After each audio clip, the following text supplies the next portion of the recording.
opened fire when residents stormed a police station in Rulela village were vastly outnumbered. Pierre has defended the police's actions during her visit. She says people who take the law into their own hands are criminals.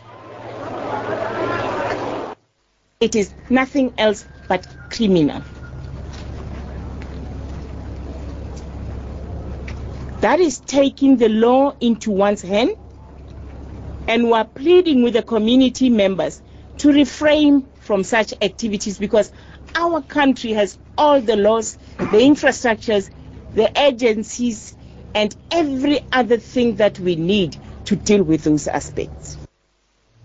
The Association of Mine Workers and Construction Union, AMCU, has rejected the latest wage offer from platinum bosses. It included a 9% increase for entry-level workers and increases between 7 and 8% over the next 3 years. The offer was made after a 3-day meeting. The union says it falls well short of the demand.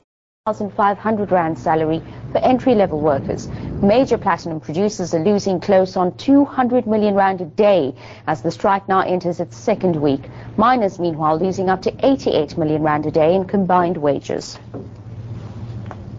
Mandate from the employees that that offer is not acceptable, so they've mandated the leadership to go back to the negotiation and further discuss the issues.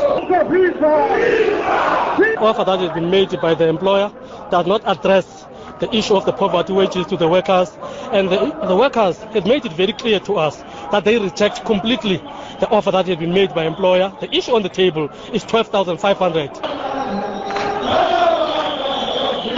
Meanwhile, the Labour Court has ruled that AMCU can't go on strike in the gold sector. Judge Edwin Moleklehi ruled that the union must return to court on the 14th of March to explain why this interim interdiction is permanent.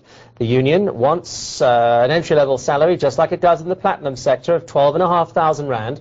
It's threatened to down tools at several mines owned, by others, Harmony Gold, Sibanye and Ashanti Gold. Well, the shenanigans in the mining sector have seen the rand falling to fresh 5-year lows. Yesterday's interest rate hike also sounding the warning bells. For some analysis on all of this, we're joined by Maarten Ackerman. He's an investment strategist at Citadel Asset Management. Maarten, good afternoon to you. We should all be braced for a very rough year by the looks of things. Yes, I think, what's happening in terms of the strikes at the moment, that's not the only reason. There's also a lot of turmoil in emerging markets. So the South African rand, at this point in time, we've got a lot of headwinds locally and also internationally. Having said that, if we look at a few fundamentals, we look at the inflation differential between us and the States, interest rate differential, commodity prices, global economic activity, and the current account deficit back, then the rand should be around about 10.50. So we do think the rand is getting stretched at this point in time, and therefore our range over the medium term is somewhere between 10 and 11.50. Now, yes, what's going on at the moment, if sentiment changes more, gets more negative, the market can easily take it to 12 or anything like that. But we do think longer term the rand is likely to come back a little bit. The headwinds at this point in time, we don't think the rand will go back to 9. So some of the challenges we're facing will keep it at these kind of weak levels. But it's not just what's going on the strike side right now. It's definitely also some of the international factors that's playing a role. Dollar's also pretty strong, isn't it? Dollar's very strong. We know that the Fed again last night announced that they're going to reduce stimulus even further. So they've dropped the 85 billion now to 65 billion after implementing about 10 billion in January. So obviously that's also playing a massive role. Global investors are taking liquidity away from emerging markets, taking it back to the States as a safer option, if you like. So we could also see that longer-term rate dropped from about 3 at the end of December to currently about 2.7. So it's a demand again for US Treasuries as a safer alternative, and that's obviously supporting the dollar. So the dollar is stronger, and then emerging markets are facing these structural headwinds at this point in time.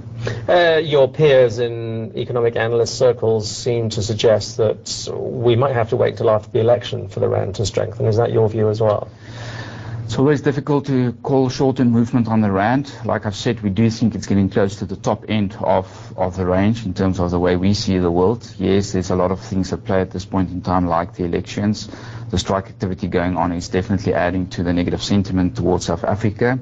So we don't see a rapid move back to more normal levels or back to fair value. So it is something that we need to look at over the shorter term. You know, the move in terms of interest rate yesterday, it's not a lot. We're talking 50 bips. It's difficult to say whether that's more than enough in terms of incentive for foreigners to stay here. If you just look this month, foreigners are definitely leaving. Last year they've bought about 25 billion of our bonds. Year to date, you know, we're close to the end of January, they're already selling about 19 billion. So they definitely made a decision to leave. And again, it's not only in terms of what's happening locally, it is also this global move back to the safer haven or the US dollar in this case. That rate hike yesterday caught a lot of people by surprise. Yes, I do think, you know, we did expect that rates or the next move is probably up. You know, we said that the Reserve Bank is in a very tough corner at this point in time. Inflation is very sticky, it's very high. The weakened currency, you know, they've mentioned yesterday as well, will probably push inflation above 6 for a number of months. So the right tool or medicine there is to actually lift interest rates. So we did say that we expect interest rates to go up during the course of this year. We didn't think it will be this early. And the reason for that is we're coming out of a very deteriorating growth environment. Last year, the consumer back home struggled quite a bit. Some consumer, you know, so we very much, if you think about it, we wanted to actually drop rates to stimulate the economy further. You know, the consumers are not really spending. We had a 5-year low in terms of real consumption spending by consumers. Credit numbers came out earlier today. That's the lowest in 2 years. So to really try and stimulate that part of the economy, you would rather keep rates at the same level or even reduce those rates. So I do think, you know, it's been a bit of a surprise. It's probably the right move to try and prevent inflation running away and also to put a bit of a lid on the currency. But it will come at a cost in terms of putting consumers more under pressure for the rest of this year. So you don't think that we could see too many more rate hikes? That's, again, a bit of an uncertainty at this point in time. I think the governor yesterday clearly said that, you know, this is the first move in line with a lot of other emerging markets earlier this week. She did say that it's not the beginning of a hiking cycle. Before they can say that, they need to see what's happening on the day. So at least there's some confidence to say, well, if the consumer remains quite weak, there's no demand or appetite for credit, I don't think they will continue increasing rates. Because if they do that, you know, it will push the economy back into a recession kind of environment. So they're playing it very cautious, which is good.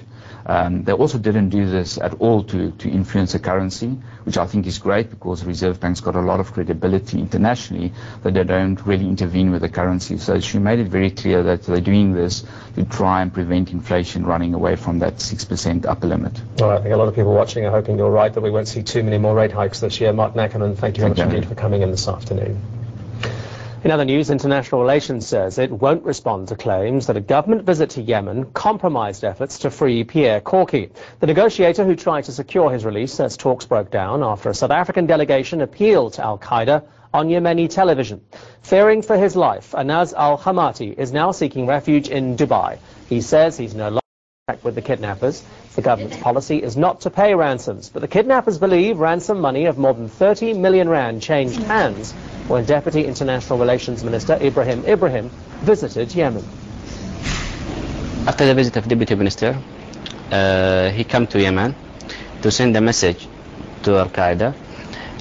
But Al-Qaeda think they come to pay a ransom to negotiate with him, but nothing happened from that. After Deputy Minister has left Yemen, they said, now where is our money? I said there is no money. They say I am lying. So this visit has destroyed the trust between me and Al-Qaeda. That's destroyed everything. Trust is the main thing in negotiation. That's why I'm here, because it's very dangerous now for me to stay in Yemen. The Independent Communications Authority of South Africa, or eNCA,